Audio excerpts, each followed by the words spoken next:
For you guys. My name is Eleanor Tidings Golub, class of 1986. I serve as the co-chair of the Alumni Council's Athletics Committee, and my co is none other than Christopher Gurry, Mr. Gurry, class of 1966. Unfortunately, he cannot be here with us this afternoon. He has a very special family event. His son Adam is celebrating his engagement party. So I do want to say thanks to Chris and thanks to the amazing athletics committee that serves with me. I think there are 20 of us. And we have a very difficult, challenging job. We sift through hundreds and hundreds and hundreds of amazing nominations for the Hall of Honor, and we have to whittle it down and select very few distinguished, amazing people, and they're over here, the 2013 group.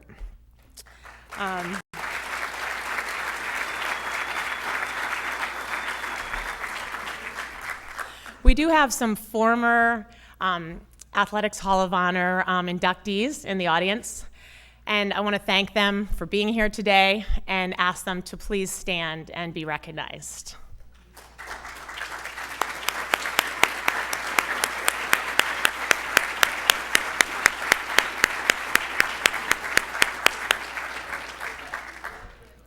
I also would like to extend a warm welcome to our new head of school, John Palfrey. And yeah.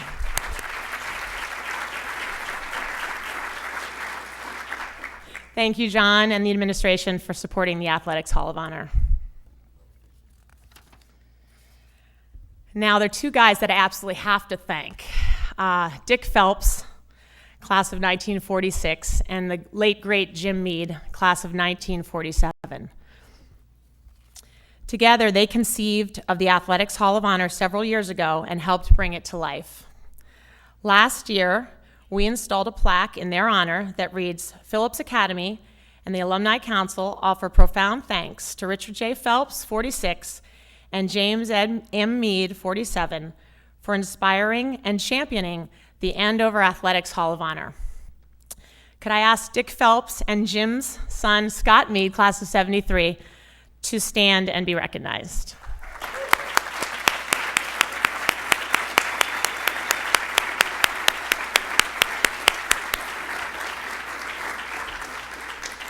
And lastly, I absolutely have to thank the captain of the Alumni Affairs Office, Debbie Murphy, known to me as Debo Burdette, and one of her most capable teammates, the incredible Jenny Savino, for their tireless support of the Athletics Committee, the Athletics Hall of Honor. None of this would be happening. The committee would not function without you. So thank you, Debo and Jenny.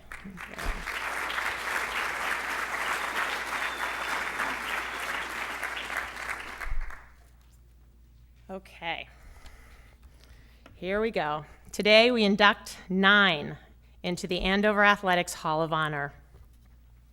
The mission of the initiative is to recognize and honor alumni, teams, and coaches from Phillips and Abbott Academies who displayed exceptional athletic ability on the field and who continue to lead a life that embodies the values of the academies.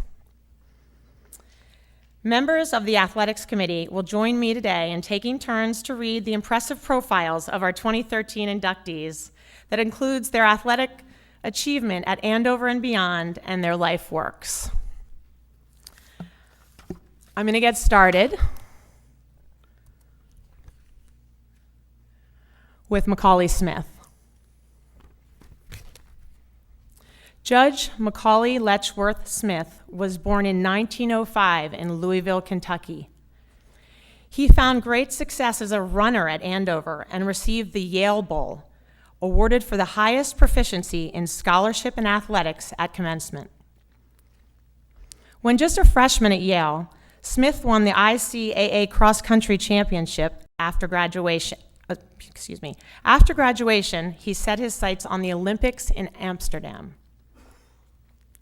Smith placed second in the 1928 Olympic trials for the 5K and hit a personal best time of 14 minutes, 57.4 seconds that year. He, quote, amazed track experts during during the Eastern Sectional Trials in Yankee Stadium and went on to compete in the 5K and the 10K in Amsterdam. Though he made it to the final heat of the 5K at the Olympics, he did not medal. Smith returned to Louisville and served as a circuit court judge. His legacy continues off the track and outside the courtroom via a 170-acre parcel of land that he and his wife, Emily, donated to the Kentucky State Nature Preserves Commission in 1979 for the express purpose of preserving the land for recreation. Smith named the state's first nature preserve Blackacre as a wink to the fictitious legal designation often used to distinguish parcels of land. The Smiths also established a conservancy to ensure Blackacre's upkeep. John passed away in 1993 and Emily in 2011, although it is said that their presence can still be felt by all who visit Blackacre.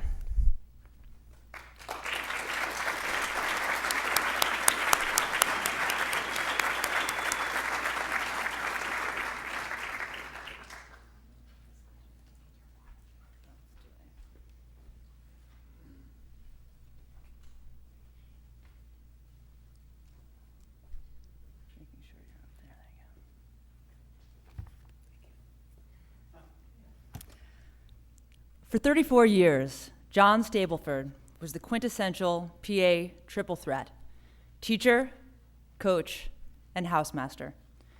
But before becoming any of those, he played football, baseball, and hockey as a PA student athlete, receiving the Raymond T. Tippett Memorial Award for loyalty, courage, and modesty.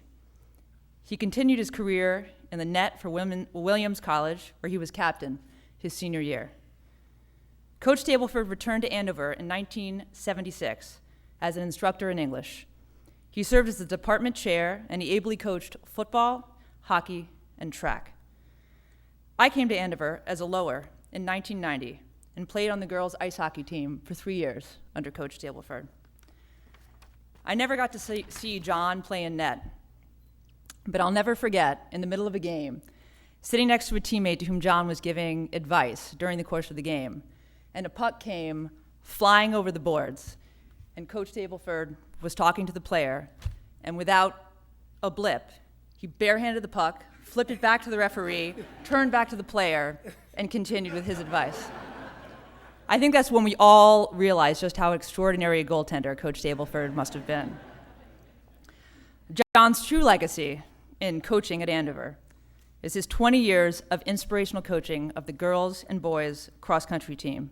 He never had a losing season, finishing his final fall 2000 meet with a duel victory over Exeter. The Eagle Tribune called him one of the most successful coaches in the region. His teams won Division I interscholastic championships 5 times. Coach Stableford ran 25 consecutive Boston marathons. Many students trained with Coach Stableford to run marathons, and some even ran with him.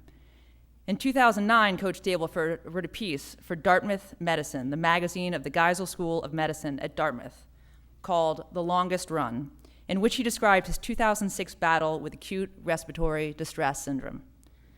He marked his recovery by running, for the 15th time, the sadistic 7.6-mile Mount Washington road race.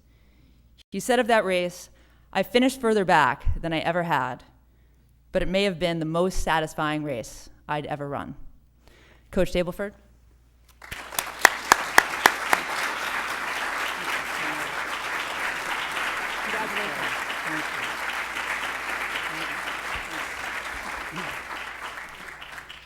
They've invited us to say a few words, and I promise to be brief here. Thank you, Amanda, and thank you, Eleanor. Thank you, committee, and everybody. This is an amazing honor for an Andover alum and for somebody who spent as much time here with athletes as I did. And I'm humbled by it and thrilled at the same time. I want to tell you, though, I was a pretty ordinary varsity athlete when I was here. I think in college I came into my own as a hockey player, and when I came back when I came back here eventually to coach, I remembered that how lucky I had been, because when I started out here, I actually played two of my three sports I had never played before I arrived here. In fact, I had never skated before I took up hockey. I went to a varsity hockey tryout and looked at and watched it, and I said, I want to do that. And as you know, I think you can sneak by a little bit as a goaltender. It was remarkable for me, and I took up football. I hadn't played that before. It was remarkable that an athlete of my caliber could start out. There was such a proliferation of teams, such support for development, that I could rise to the varsity level and then eventually play in college, a sport that I'd never even seen before I arrived on campus. So when I got back here, I was naturally doing sports that Andover thought I could do, and I was coaching football for a while, first at the JV level and then a year at the varsity level, and hockey, of course, at the JV level.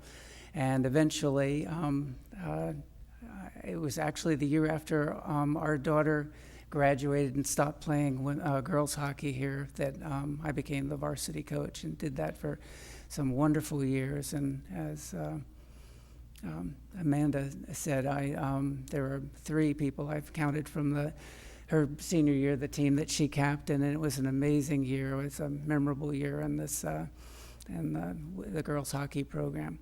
But when I came back here, the same kind of thing happened to me. I was able to take up a new sport. I had been running ever since college, mostly just to keep from getting fat.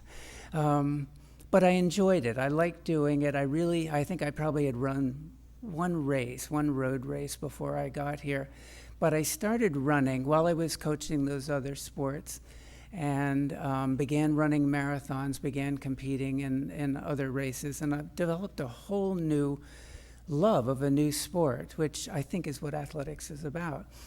And then somewhere along the time, a little bit like them allowing me to try out for hockey when I had never played the sport before, I was asked to take over the boys cross country team with no experience as a coach, never played it as an athlete, and I learned with my runners as we went along.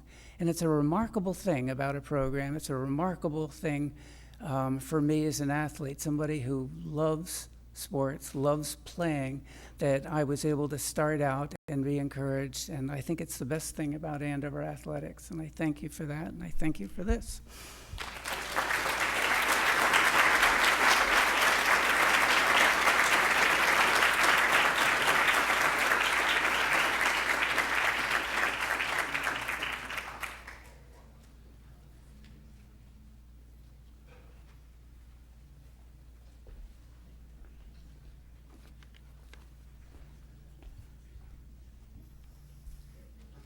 Not you yet. Hit return. No, this There is we not go. right. There we go. Return. Okay. There you go. Thomas Mike Harvey, 1954. Major General Thomas Mike Harvey led it at Andover for 3 years in hockey and for 2 years in football and lacrosse. He was the captain of the hockey team in 1954. This is a pretty historic team. It was the first year that Ted Harrison was the varsity coach. It was a team that beat Belmont Hill, led by Bobby Clary, the Harvard and 1960 Olympic great. And as Mike said last week on the phone, the Clary family didn't like it at all. He was selected for the team honors at the Lawrenceville hockey tournament that same year. Harvey went on to West Point. While a cadet, he led it for 3 years in hockey and lacrosse. His skill on the ice earned him All-East squad honors and the Hal Buchemer Memorial Award as the outstanding hockey player in 1968. That same year, he was a starter on the national championship team for lacrosse and was named second-team All-American. He received the Army Athletic Association trophy as the senior who rendered the most valuable service to athletics during his cadet career. Major General Harvey's service in the U.S. Army, which included 3 voluntary tours of duty in Vietnam, spanned 33 years. He retired as a 2-star Major General in 1991. His military awards include the Distinguished Service Cross, second highest award for valor, the Silver Star for valor, 4 Distinguished Flying Crosses for heroism, the Distinguished Service Medal for achievement, and the Master Aviation Badge, 15 years service and more than 3,000 flight hours. One of those awards, Mike said he wasn't sure they were going to court-martial him or give him a medal. I guess they gave him a medal. Quote, Ando was a valued and cherished experience that provided a cultural diversity rarely found elsewhere, notes Harvey, proud parent of Todd of the class of 1980. Quote, the military became a calling where duty, honor, country were indeed a way of life. Mike regretfully couldn't be here. He's being held captive in southeast Alabama by 5 field trial dogs who no one would take care of. So he's shouting out to you, and I'm happy to read his speech. Congratulations to all the inductees, a very accomplished group. Kudos to the selection committee for their hard work and the direction provided by Chris Gurry and Eleanor Tidings-Golub. Also thanks to Jenny Savino, who coordinated the work and tied all the pieces together. I must offer a shout out to my classmates, Phil Hudna, Dick Starrett, and Hort Smith, who were all outstanding athletes. Ando was the bedrock of my education, and I cherish the experience, and my lifetime career has been guided by the inscription on the West Point seal, Duty, Honor, Country. These 2 experiences have served me well. Finally, my great appreciation to Ken McWilliams' splendid work in packaging my nomination, and to my classmates who supported the endeavor. Thank you.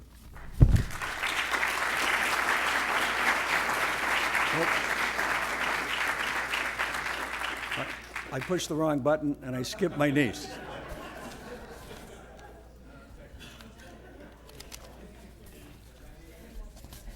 I know you can handle anything. Thanks, honey. Ready? Thank you. Now.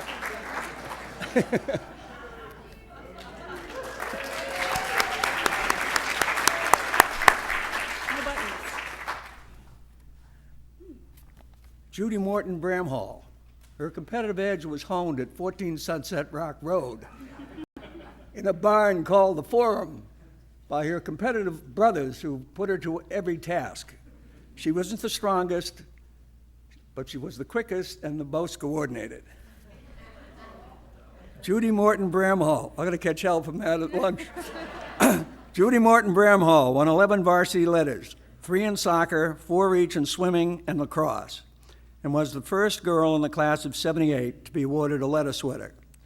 She was captain of her soccer and swimming teams, and her 200-yard individual medley time of 2.35.1 stood as an Andover record for several years. Her lacrosse team was undefeated in 3 out of her 4 seasons. With 78 goals in one 11-game season, she was the team's high scorer. When Bramhall landed in the number 3 spot for athletes of the year behind 2 seniors, the Philippian wrote, quote, Upper Judy Morton excels in anything she attempts with apparently little effort. Bramhall was too waterlogged to continue with swimming at the University of Vermont. She played varsity lacrosse freshman year, but the long winter, cold, wet season, and a hard-to-like coach prompted her to explore the dance studios instead.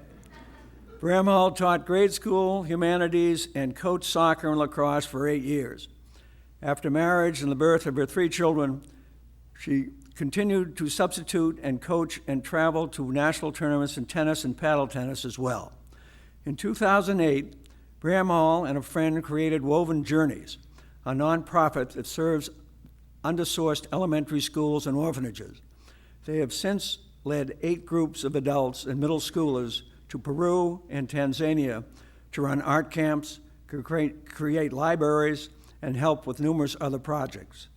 Quote, a crazy, heart-filling adventure, says Bramhall.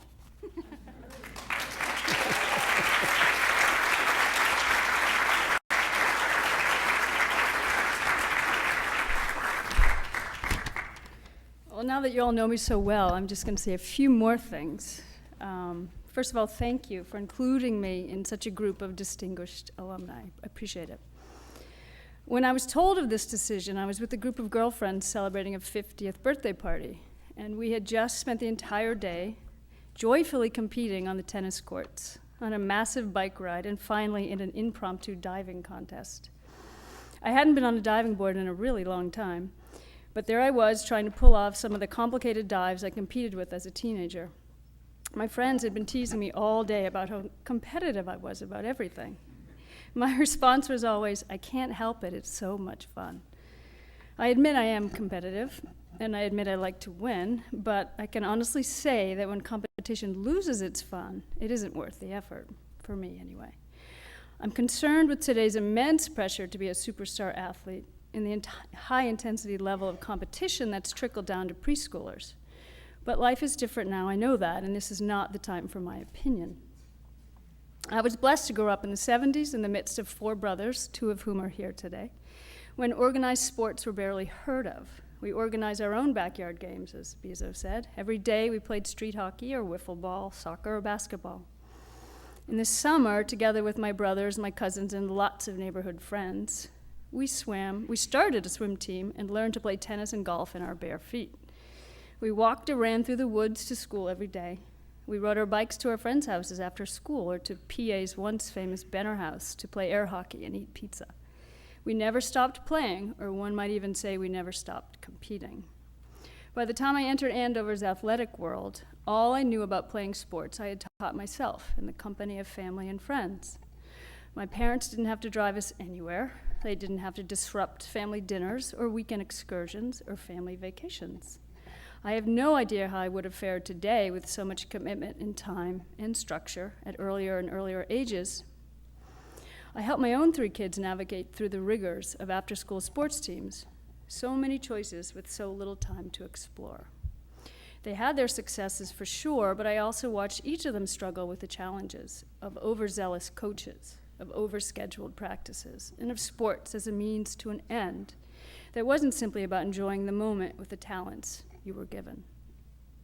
I believe that my successes came from the fact that I learned my skills from my brothers, duking it out on our own because we wanted to. We were blessed as well with parents who allowed their kids to be kids. By the time I made my first varsity Andover team, I knew what to do to compete, to win, and to have fun all at the same time. And finally, I have to thank my 2 coaches, Miss Fishbeck, who kept me in the pool when I was shivering and exhausted and wanted to be anywhere but, and good old Miss Ritchie for 4 years of putting up with my petulant adolescent self on the soccer and lacrosse fields. And a special thanks for the phrase she shouted at me time and time again in the heat of battle. It was a phrase that provided my now deceased dad such pleasure to repeat at his whim, which was, "Morton, get on your horse."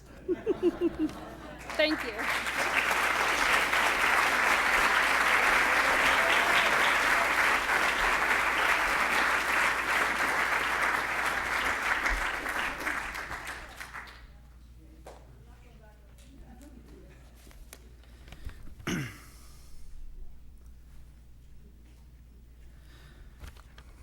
It is my honor to introduce Dick Collins. Legendary teacher and coach, Dick Collins has had a positive impact on generations of youth in the town of Andover and at Phillips Academy. During his PA years, Collins' athletic prowess was most evident on the gridiron. In his senior year, he scored 12 touchdowns in an undefeated 7-game season, which culminated with Phillips Academy winning the New England Prep School Championship. He was awarded the Yale Bowl at commencement. At Dartmouth, Collins continued to excel in football and earned 3 letters and was inducted into the Dartmouth Hall of Fame. In 1959, he became a history teacher at Punchard High School in Andover and coached the school's football and track teams. In the 1970s, he won 2 straight Massachusetts high school Super Bowls as coach of the Andover High School Golden Warriors, and he made it to a 3rd. He was named the National Track and Field Coach of the Year and is a member of the Massachusetts Football and Track Halls of Fame. The field house at Andover High School was named for Collins, who recently stepped down after 18 years on the town school committee. Literally, thousands of kids have benefited from Dick's tutelage in the classroom, on the playing fields, and throughout the community. He has inspired many to follow the non-SIBI path, to teach, to coach, to work with kids, and to serve the broader community. Dick Collins.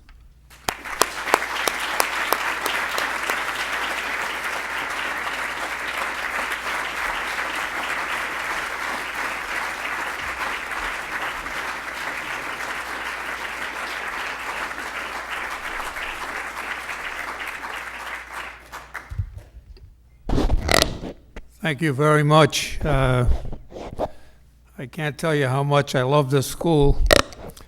I was only here for 1 year. I graduated from high school at the age of 16. And I was convinced that I should take a year of prep school and looked around all over the place. And one of my teachers brought me up here and I said, this is it. This is where I want to go. So I came here for a year, and it was a very, very good year. And we had an undefeated football team and did very well in track. And particularly my academics was fantastic. There was a guy that came in here with me the same year that I came in here. Maybe some of you have heard of him, I don't know. His name was John Mason Kemper. Yeah. He came in here as headmaster the year that I was here, you know. I taught here in the summer session for 37 years, and I've helped out with the football team for the last 15 years, so still connected to the school and still love it very, very much. It's interesting when you come to these, you see some people you know. Sitting over there is Joe Winnick. Any of you know Joe Winnick? One of the greatest athletes that ever came out of this school. We have something very much in common, Joe and I. We had the same father. Joe Winnick's father was, when I came to Andover very, very young, he just took over and took care of me and was the greatest guy that ever lived, Joe, the greatest guy that ever lived. At any rate, I'm really appreciative of you inviting me here. As I say, I love this school and always will. And I'll be here helping out with the football team in the fall to a small extent. In spite of Modesti and Benary. Where did you get those guys? Greatest coaches in the world. Well, it's been a real pleasure, and I really thank you all. And I hope I come back again and still hang around Phillips Academy. Thank you very, very much.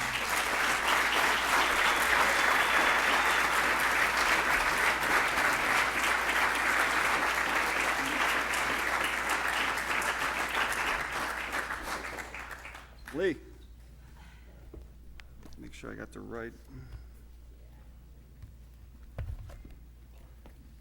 There we go. I think this is Mr. Collins.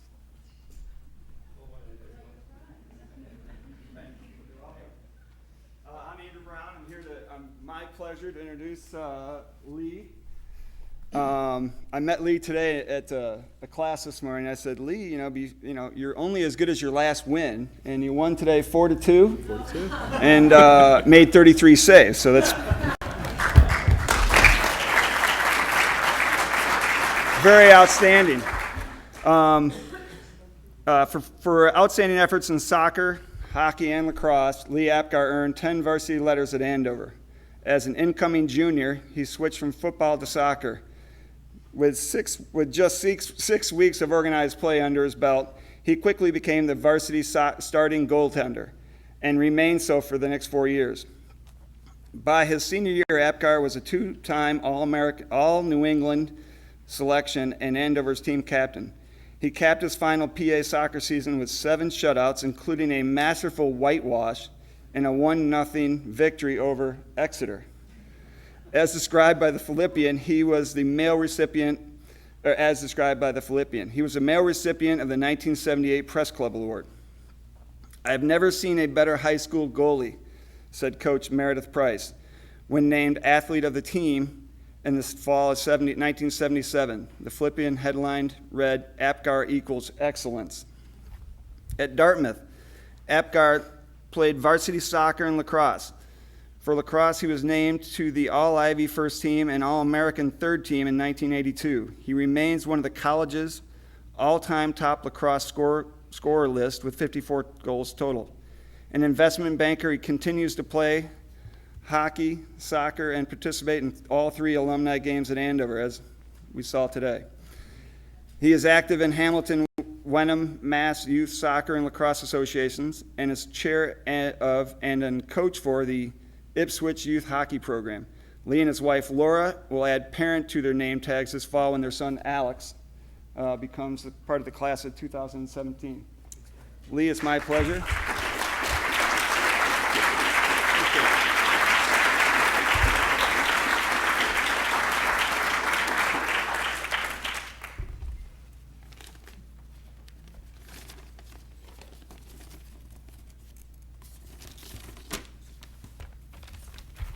Thank you. Good afternoon.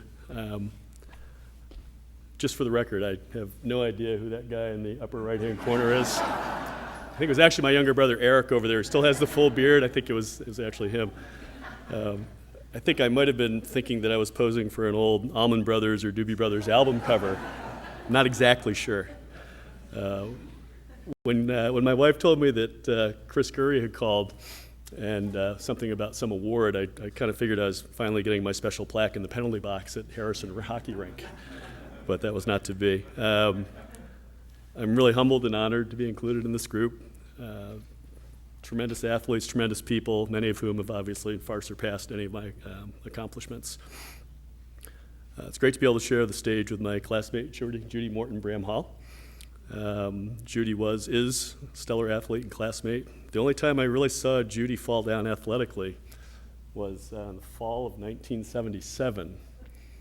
It was Wednesday night before the Exeter-Andover football game, and her getaway driving skills failed us miserably, which resulted in several of our advanced scout team having a little meeting with the Exeter campus police. So I'll let her fill you in on the details later if she so desires. That was a long evening. And I found out how fast I was running in the dark. I was hoping that Coach Curry and Coach Meredith Price would be here because I wanted to thank both of them. Chris Curry, who, for those of you who know him or ever played for him, his intensity and his stare was something that really taught many of us what it probably was going to take to get to the next level athletically. There was really nobody like him I've ever played for, before or since, who kind of just had this blazing energy. Coach Price, totally different. He kind of helped me get through my transition from being a football player to a soccer player and put up with a lot of antics. And I think to this day, after every single game, you'd go down to the mailboxes the next morning and there'd be a typewritten sheet, full-page typewritten sheet with individual comments for each player on the team. And that's something that I've kind of tried to incorporate a little bit with some of the kids that I coach. But I'd also like to thank my ultimate coaches, my parents, Pam and Scott Apgar, who are here in the audience, who put up with endless hours of indoor ball playing, puck shooting, and a little-known fact that actually mixed martial arts originated here on campus in Feast House North between my brothers and myself. So, athletics played a real integral role in my upbringing. I think continues to play a significant role in giving back to my community. And I would echo some of the comments that Judy made in terms of having young kids who play sports, and it's gotten pretty out of hand in terms of every select team, club team coach whispering in your ear, you're guess what, your 6-year-old's not going to play at BU in hockey unless he comes and plays 100 hockey games. I think a lot of people don't realize a lot of those programs are for profit, and there's a lot of kind of bad stuff that goes on. I think for any of us who have kids, for anyone who are anticipating having kids, younger kids, I would also echo Judy's comments. Play lots of different sports. Don't start a kid off and think he's going to be a hockey player or a soccer player, and don't let him play other things. When we coach various sports, as a hockey coach, we love soccer players. They know how to use their feet in the corner. You can pick them out instantly in a practice or a game. Lacrosse, we teach little kids to play lacrosse defense. It's basically basketball defense. You drop your sticks, you teach them how to play basketball defense, and then you get the added reward of having a stick that you get to whack the kid with, at the end, which is far more fun. And my brother was very adept at that as well. So I think that's just something you need to really try to focus on. I didn't have this written down this morning, but I sat in on Tom Hodgson's class, which was talking about sports and the importance of sports, or the lack of importance of sports. And what we all came up with was that sports really are supposed to be about building character, teaching people to compete, improve themselves through competition. All the stuff about getting into college, going pro, with the exception of Zach over here. It's probably not going to happen for a lot of kids, but there are a lot of good things that come out of sports, and some of it has been skewed a little bit off to the wrong side. I'll leave you with this. My younger son, for the first time as an 8th grader, played for a club hockey team. And I got to know the coach. The coach happened to be a Division I hockey coach whose son played on the team. He's been a Division I hockey coach for 15 years. And in talking to him, he said, we get in kids every year. We recruit them. Some of them are scholarship. He said, we don't know how good they're going to be until they get here and actually play. Even though you'd think that by age, some of these incoming freshmen are 20, 21. He said, we still don't really know. And if that guy who's a top flight coach, Division I college sport, doesn't know, I don't know how we can possibly, as parents, think that some 6-year-old, there's no way. So I just encourage all of you who have little kids or are going to have kids to think about that. Finally, I'd just like to thank new head of school, Coach Palfrey, for being here. I think having varsity sports at a place like this is very important. It's become a very difficult job because there are a lot of other schools who are, have no problem bringing in 25 PGs every year. This place has, I think, higher standards and tries to build their programs appropriately. When I came back for the Andover-Exeter soccer game this past fall, watching the two teams warm up, I thought I was a college team at Exeter against Andover, which looked like a bunch of high school kids. And there was a reason for that. Exeter had a bunch of PGs. So it's a difficult environment for people to operate in, and I think hopefully Coach Palfrey will continue to guide us in the right direction. But thank you very much. Appreciate your time.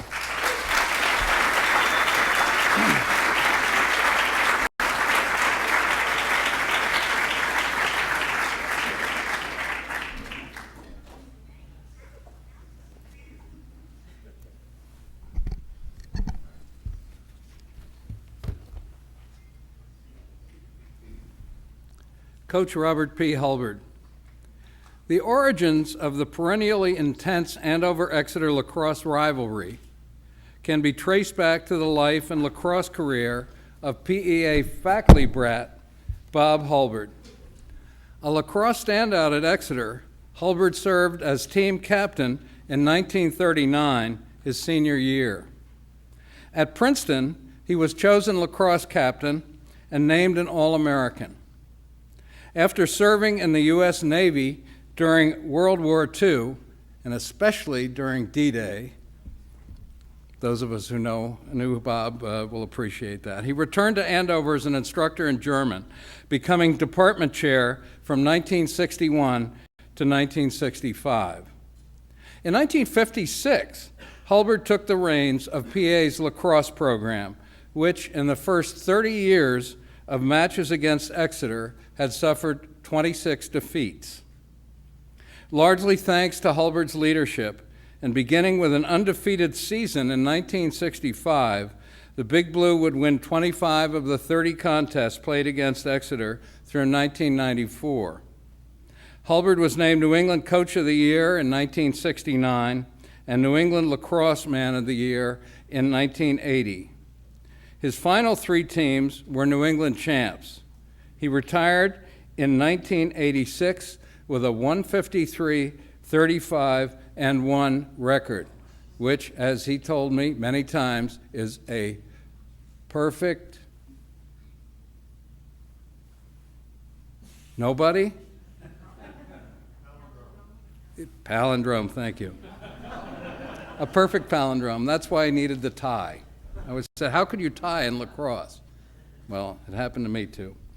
Dubbing Hulbert the father of Andover lacrosse, current PA varsity coach and former PA lacrosse captain Steve Moreland, class of '82, writes, Coach Hulbert coached in an era when few boys had played lacrosse before entering high school, and he successfully converted newbies to skilled players in short time.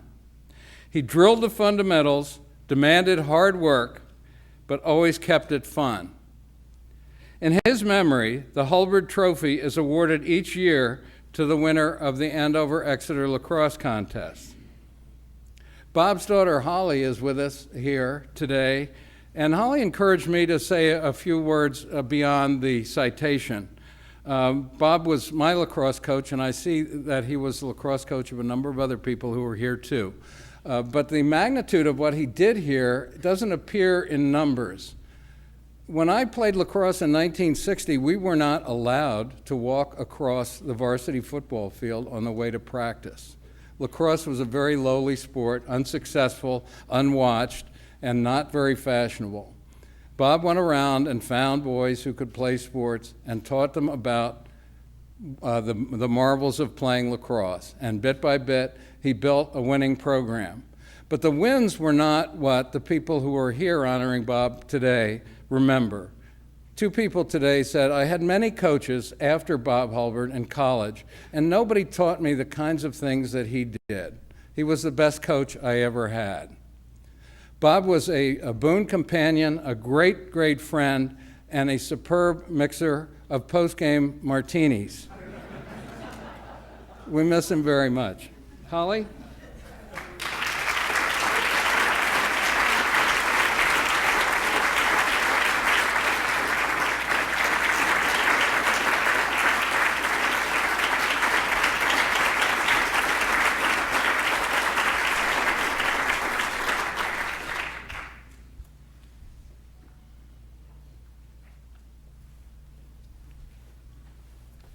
Lori Coffey, class of '95.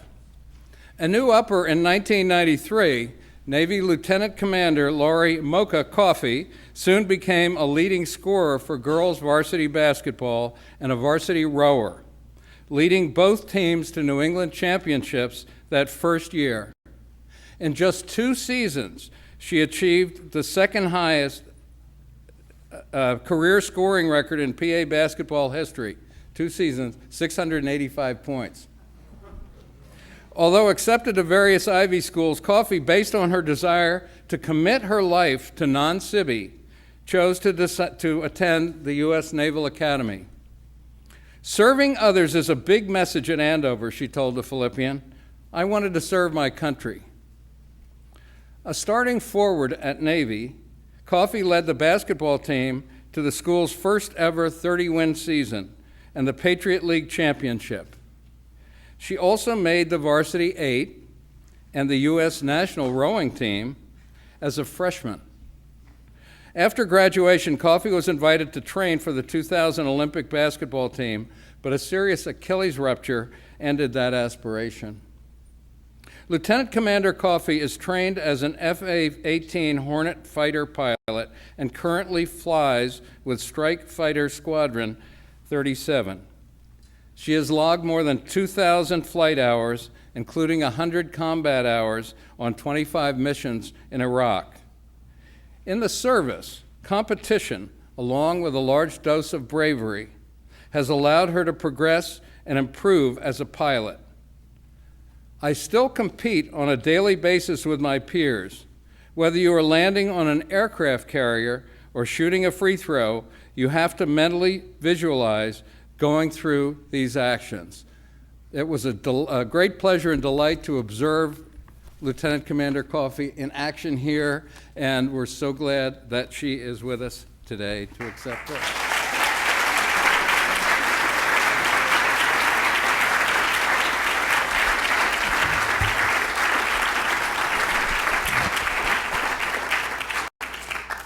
Thank you, Mr. Cockstein.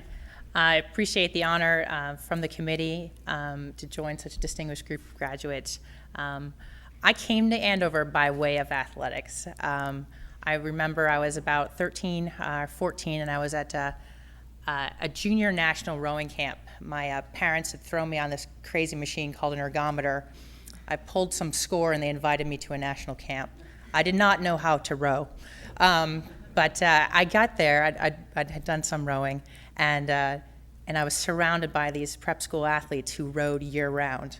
And I remember calling home to my parents, and my father, who is an Olympic medalist in rowing, said, "Oh, they row in high school?" I go, "Yeah, they row full-time. They've got these schools in New England." And he said, "Well, would you like to go there?" And 2 years later, I was at Phillips. So that was how I got my start. It was kind of my parents' insidious plan to get me into rowing, and I'm the oldest of 4 girls who attended PA, so we were at Andover for quite some time. I remember coming to PA after being in upstate New York, a small town in upstate New York, where I'd been a varsity athlete since the 7th grade and thought I was a pretty big deal. I remember my first phone call home here as a new upper. My parents were like, "Well, how do you like it here at PA?" I said, "Well, everyone's a varsity athlete, everyone's really smart, and they play Suzuki violin. It's terrible." But that was the beginning, and I really think it was a wonderful experience for me. And like I said, I continued my service. I went to the Naval Academy, and then I took that competitive desire. I love to compete. And I found something that I can compete in daily, and that was flying. And I truly enjoy serving. And I turned, a 5-year commitment into a 20-year career, and it's been nothing but wonderful. So I thank you so much for this honor, and I thank my sisters here with me, and my little girl Brooke. Thank you.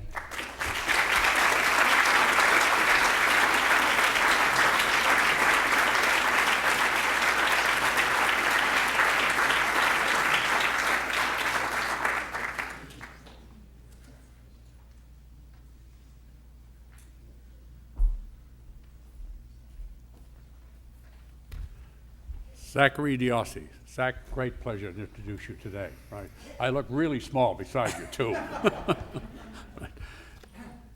While growing up in North Andover, Mass., just a few miles from campus, Zach Diossi was steeped in football. His dad, Steve, played for 3 NFL teams.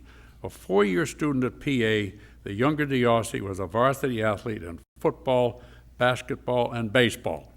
He captained football and basketball his senior year under Coach Mo, Leon Modesti, and was named to the All-New England prep team. At Brown University, Diossi switched from quarterback to linebacker. He played in 36 games at Brown with 29 starts and recorded 315 tackles, 187 solo, with 10 sacks, 36 stops for losses. As a senior, Diossi earned first-team All-American recognition from the NFL draft report and first-team All-Ivy for the 3rd consecutive year. The New York Giants snatched Diossi, a linebacker and long snapper like his dad, in the 2007 NFL draft and went on to win the Super Bowl 52 against Coach Bill Belichick, class of '71 at Andover. The Diossis became the first father-son duo to win a Super Bowl as members of the same franchise. That's quite a statement. In the 2011 season, Diossi was selected as special teams captain. He called the coin toss in Super Bowl number 36, I think, when the Giants won, again against the Patriots. Although he wears a New York uniform, Diossi grew up as a Patriot fan. He recently married Kate Hammond, a very pretty girl who was Zach's college sweetheart. I have two memorandums here that I'd like to take a moment to read. One is from a gentleman that you probably know reasonably well. His name is Tom Coughlin. Tom Coughlin is the coach of the New York Giants football team. Zach is a football player and leader. He was drafted as a linebacker by us and played on the kickoff team as a rookie and demonstrated how much he loved the contact of the game. Zach has a great personality and brings a high level of enthusiasm to our special teams. His teammates have selected him captain of the special teams the last 2 years. Zach knows how to have fun, but is serious in his preparation. He is a man who enjoys his work, and his approach is respected by his teammates. I love watching Zach and his father, Steve, interact at golf outings. What a great pair they are. From another gentleman you probably may be a little bit more familiar with, called Bill Belichick. Bill says as follows: Zach was a ball boy at my first training camp with the Patriots in the year 2000. He played quarterback and threw 7-on-7 against the defense and snapped on punts and field goals. In spite of his age, he would have been close to making our team. I personally scouted him. I think he was 14 at the time. I personally scouted him at Brown, and along with his dad, Steve, we watched Zach make 20 tackles that day against Harvard. Good it wasn't against Yale. Zach and his daughter, Amanda, were good friends at Andover, and she has his game jersey hanging in her room. A two-time Super Bowl champion, he has the same number of Super Bowl rings that I had from the New York Giants, but it took me, Bill Belichick, 12 years. Congratulations, Zach, on your great athletic career and the professionalism and character that you bring to the NFL. With respect, admiration, and best wishes always, Bill Belichick. Zach, great to welcome you.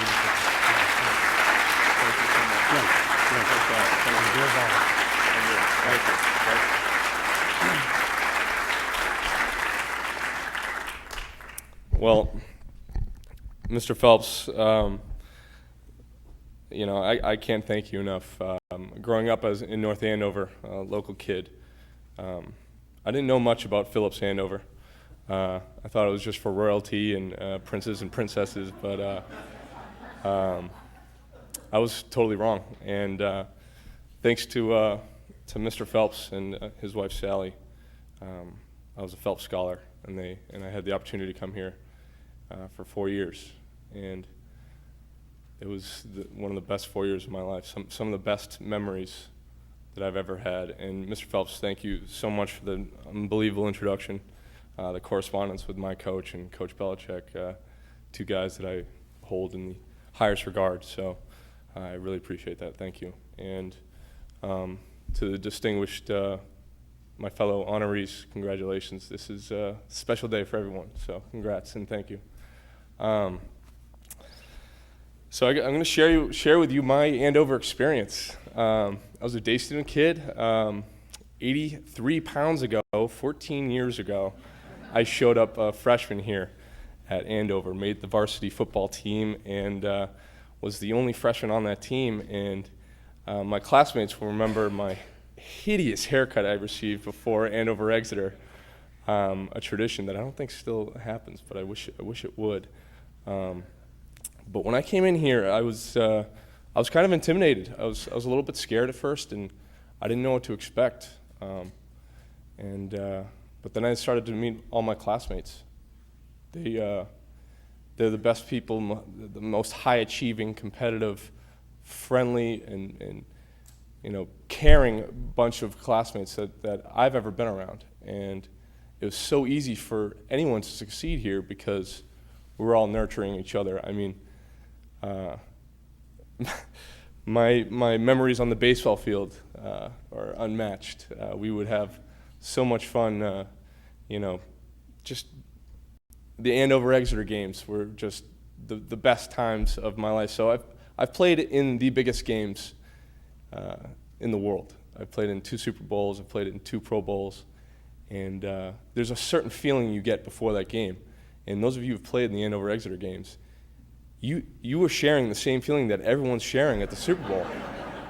That exact feeling that I had before those Andover-Exeter games is exactly what I was feeling before the Super Bowls. And I mean, think about that. I am not lying. It's ridiculous. And whether it was winning or losing on the field, here we beat Exeter twice on the football field. We tied my senior year, and I'll never forget that. I mean, I cried with my teammates that senior year. And I mean, are we going to get that to change that rule? I mean, tying. I mean. Wouldn't let it go in overtime, but all right, whatever. That's neither here nor there. But, I was trying to think of all the people I want to thank, and I don't have enough time. But Coach Modesti was a big part of my life here at Brown. At Phillips, and Coach Lou Bernieri, and Coach McGraw. I want to thank those guys from the bottom of my heart. Coach K actually was my basketball coach as well. He used to incentivize me to set picks, and if my goal was to knock the other player on the ground, I would receive a Harrison's large with the works and onions roast beef sandwich. Still waiting on the sandwich, and I fouled out at, I think, 100% of my games. So not only did I foul out, I received a technical foul while on the bench after fouling out. So that's something that I hold near and dear to my heart. It's a pretty good story of mine. But when I had the opportunity to be a ball boy for the Patriots through Coach Belichick, who coached my father, and obviously the Andover connection, I started to understand that how powerful and fantastic this place is. Ernie Adams, another Phillips Andover graduate, was there as well, and they took me under their wing. I was just a little ball boy, and Coach Belichick took the time to analyze my throwing, release, technique. He would sit during NFL training camp, which is the most hectic, busiest time of the year, and he would help me try and get better as a quarterback. And it was just the fondest memories I have, being there, being around an organization that wins and prides itself on success. And I can take what what I learned there at the Patriots training camp was something that carried over into my career, into college, into the pros. And I think something that I learned here was how to lead. I was the captain of the football team and the basketball team, and I loved that baseball team. Some of the best guys I ever played with, but the lessons I learned here on the field, whether it was winning or losing, we had the best student athletes in the world, and we wanted nothing more than to just win and succeed both on and off the field. And that sort of fervor and passion that just carried with me into college and into the NFL. And it stems from having fun with, again, with my classmates. We just had so much fun on that field. The Andover-Exeter Geek Day leading up to the entire week before the Exeter game was just, some of my fondest memories. But there's some other people I want to thank as well. It's my family, my mother, Diana. She thank you so much, Mom, for putting us in this position. For me and my sisters to be able to come here, and my dad. Could we have written this any better? I remember when I was coming here as a freshman, and we were having conversations about, what to expect as a freshman in high school. And, you guys put me in the best position. And I thank you from the bottom of my heart for always being there for me. And to my beautiful wife, we've been married for 13 months. She is from New Jersey. Don't hold it against her. My driver's license says New Jersey right now, unfortunately. But I'm slowly campaigning to move back to Andover someday. So everyone make sure you talk to her about that. And I can't thank you enough from the committee for having me here and for being able to share my stories with all of you. And thank you to my classmates who are here as well. I really appreciate it, and I love this institution with the bottom of my heart, and I will do nothing but try and carry the torch in the NFL, in the Players Union. I'm the player rep for the Giants, and I shamelessly promote Andover, and I always will from the bottom of my heart. So thank you so much. I really appreciate it.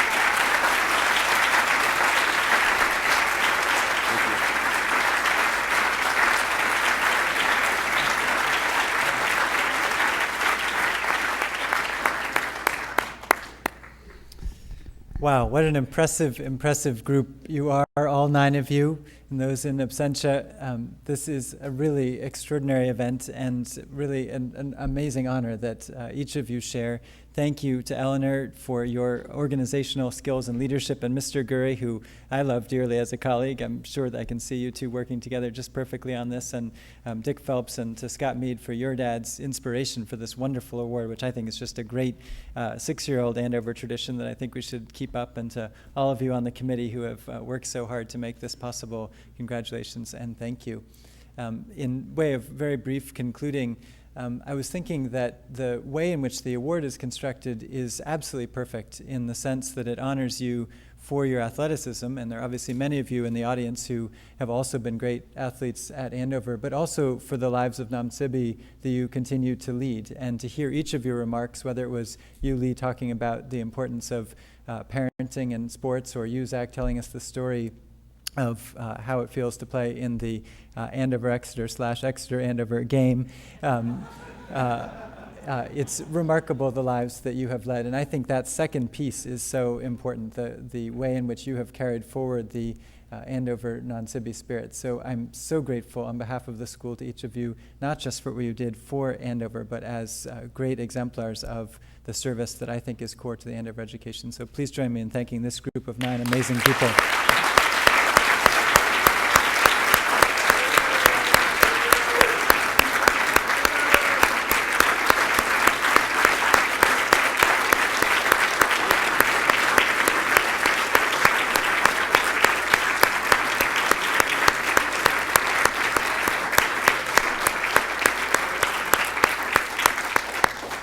Before we go, I did want to say just a few words about Andover in the future and athletics and its importance of it. And I promise not to hold you here too long on this score, but I do think there was an important conversation that got started up here on the stage, and that I know Mike Kuda and others are deeply engaged in thinking about, which is we are living in a time when athletics is changing and when the school here is changing in many, many respects. And I think it's one of the highest callings that we have right now is to figure out the way to chart this forward.